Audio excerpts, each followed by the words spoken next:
Hello again, this is Michael of the Resurrected Hobbyist bringing you another tutorial video. In this tutorial I'm going to be showing you how to take Citadel brand paints and move them over to a dropper bottle like this one. There are a couple reasons why I decided to do this. Number one, the dropper bottles seal a little bit better so they keep the paint more useful. Number two, putting them in a dropper bottle actually gives me better control over how much paint I put on my palette, allowing me to use the paint longer. The other thing is I've started to get into airbrushing lately, and putting the paint in dropper bottles like this makes it easier to use in my airbrush. Alright, so let's go ahead and get started. First thing you want to make sure you do is make sure all the bottles are clean. The mold lines around the opening of the bottle are clear, and make sure that they'll get a good seal. After all, the entire purpose of this project is being able to save the paints. So in the case of this bottle, there's just a little bit of flashing I've got to trim off around the edge of the top. I'm just doing that with my X-Acto blade. Just go slowly and carefully.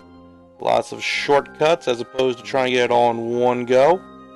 After all, this is a very soft plastic, and I don't want to ruin the bottle or cut myself.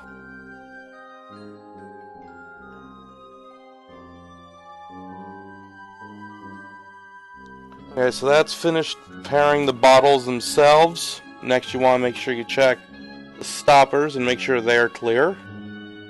You just need to make sure you can actually see through the hole. Make sure that it's clear and that there's nothing obstructing the hole. And that takes care of preparing the bottles themselves. The first paint I'm going to transfer to the dropper bottle is going to be a bottle of Citadel Shade Agrax Earth Shade. I'm doing this one first because the shades are the easiest to do. Literally open the bottle.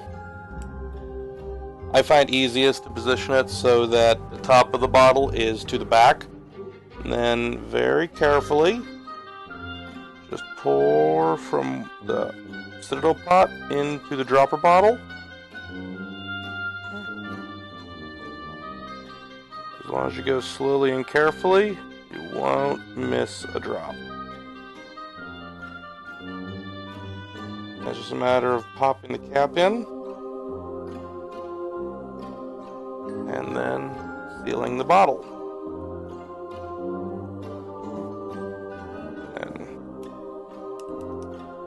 Break the seal open. And I've got a dropper bottle of Agrax Earth Shade, fully ready for use.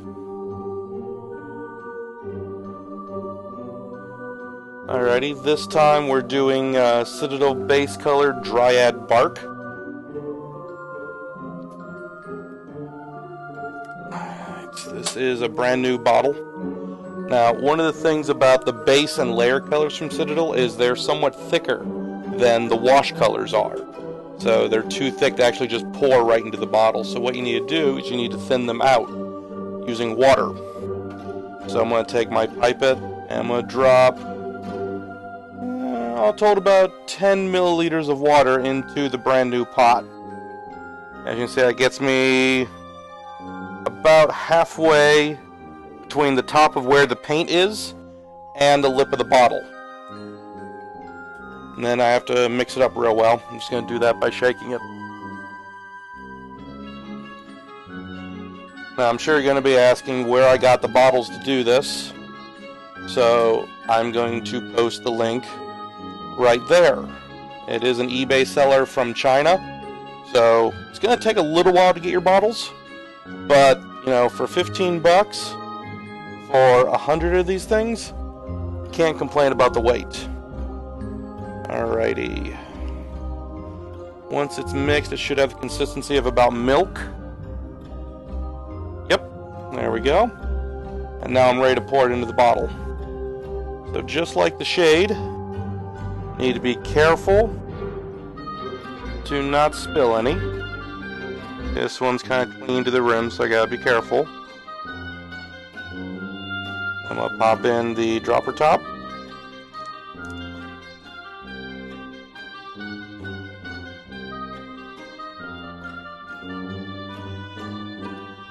And there we go, my new dropper bottle of Dryad bark. Now, of course, there's one more step. After all, I've got this bottle of liquid that's not labeled. How do I tell what it is and what color it is? Well, I've got to label it. And I found a really easy way to do this. Take the pot that the shade, paint, or wash originally came in, and use your X-Acto blade to cut edges into the label. Now you want to be careful while doing this, because the way you wind up holding the pot, there's a risk that you'll cut into your finger. So be very, very careful when you're doing this. Once you finish cutting, just lift up by the corner, and there's still enough stick residue to the back of the label to adhere it to the new bottle.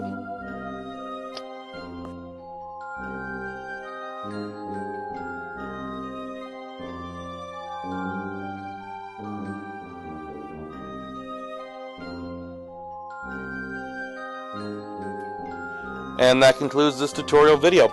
I hope you find it useful for all your future hobby projects.